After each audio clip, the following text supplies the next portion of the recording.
Hey guys, welcome to the Always Be Booked YouTube tour of Carnival Breeze. We got some vital stats up there, but we're going to do a quick tour, bow to stern, top to bottom. But first, I would like to take this time to invite you to check out the Always Be Booked Cruise podcast on iTunes, Stitcher, pretty much anywhere you like to listen to your favorite podcasts. Let's get into it. This is the Atrium. Carnival is known for their nice atriums. I'll say that they seem to have dwindled down a little bit over the years as Carnival tries to make more room for cabins. Obviously, the bottom line has helped out with that, so they have gone a little less dynamic with the atriums, but they still are very, very nice. On this ship, they're on deck 3, 4, and 5, and they were decorating for Halloween at this time, so you could see the Frightful Fun posters start to come out, and this was in kind of mid-October. So great ship, great place to start off your cruise. This is the Lido deck on deck 10. We're going to get a bunch of different views of the Lido deck, so you can kind of get a bunch of different angles. This is the water slide. Looking back from the pool, we're looking back forward in this case right now. You always see Carnival does a great job with plenty of space on the Lido deck, and there's never any issues with getting in the pool or finding some room. Of course, you have the chair hogs, but they really do a great job with the square footage. Unlike some cruise lines, this is the water slide. A couple of different water slide options here. You also have the water park, the splash area, the splash zone. Kids seem to love this stuff, and for good reason. Blue Iguana Tequila Bar, a staple on any Carnival Lido deck, and of course the way is the counterpart, the Redfrog Rum Bar. Pretty similar bars here, guys. They're just basically geographically opposite each other. One more look from the pool. And then we'll go across, and then we'll check out the dive-in theater or the Seaside Theater. You never know what they're calling it nowadays, and that's pretty much it. Now we'll take it up to the 15th floor of the Serenity deck, and it's always a little difficult to get perspective shots of the Serenity deck because really there's nowhere else to go. This was a little bit of a rough day, rainy day. Cut me a little slack, guys. Come on. All these YouTubers out here bragging about their ship tours on these beautiful days. Takes a real YouTube guy to be able to do a ship tour on a crappy day like this. There's the bar.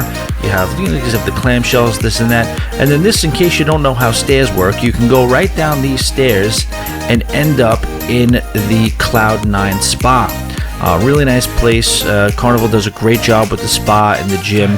The thermal suites are where I like to be. You can get the thermal cabin, or you can just upgrade and pay, I don't know what it is now, between $150, $120 and $175 depending on the sailing.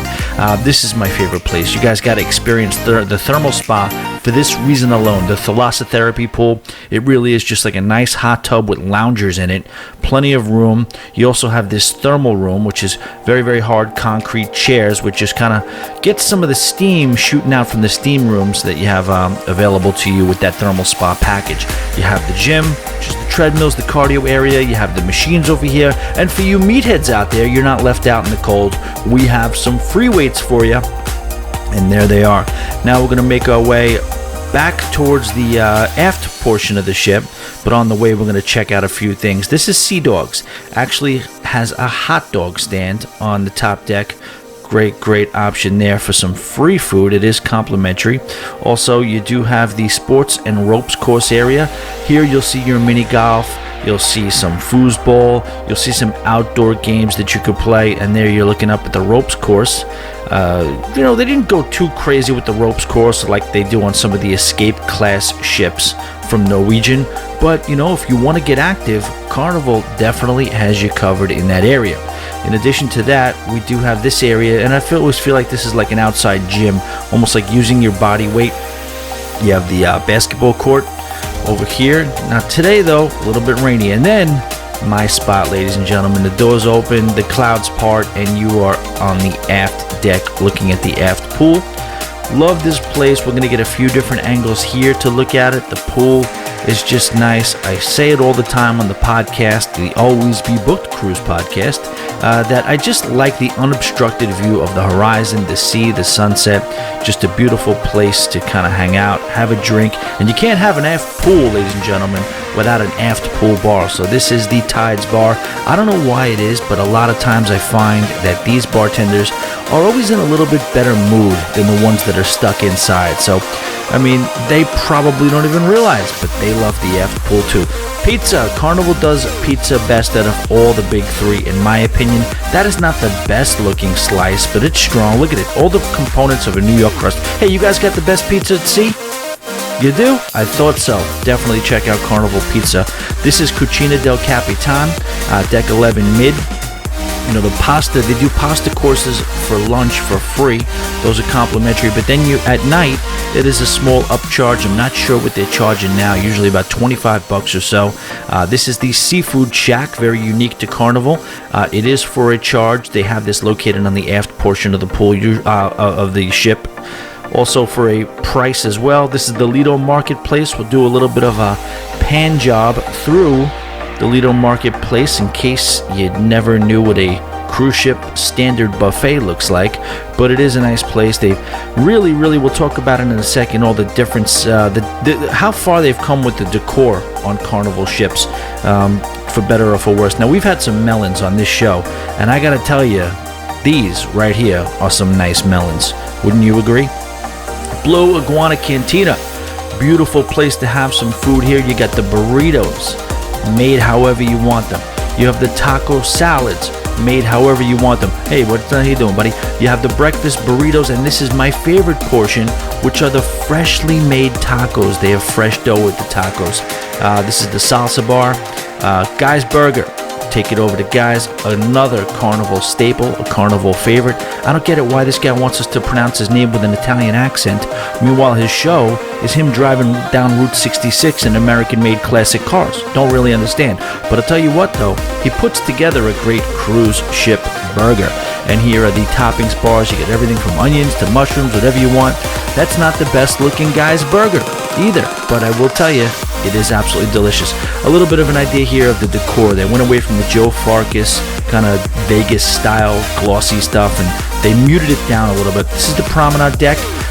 Unlike the Vista class, this goes around the entire ship, which is a very popular feature for a lot of people who like to jog. Main theater. This will encompass decks 3, 4, and 5. I really love the Carnival main theater. I can't get enough. You'll notice those built-in tables with plenty of leg room, plenty of bench-style seating, and this is one of the last class of ships to do that. Now they kind of make them movable so they can sometimes double up this room as the nightclub, which for my money just doesn't really work. Limelight Lounge, you guys know this room. It's a multi-purpose room, also known as the Punchliner nightclub. We couldn't really get in here for this one because they were doing a wedding. There's the bride. All the people on the cutting room floor who didn't get invited to the wedding. It's crazy, huh? Here I am sitting here at your wedding. Kind of nice. Fahrenheit 555. This is the steakhouse. You've heard me say it if you listen to my podcast over and over again. Say what you want about Carnival. It is the best steak at sea. The service is great. The appetizers are great. Obviously, the steak, seafood options, salad options, and delicious desserts. So we have the bar here. Well, I was trying to get a little picture of the bar and pan across, and we had an awkward moment here with this guy. Wanted no part of being in the show. Too bad, buddy. I'm sorry. All right, now we're making our way over to the piano bar, and this is the piano player chatting it up with a couple of ladies, inviting them down for later on. That's what you want, guys. You want a good piano guy that's going to draw the ladies in to sing, and then you know what?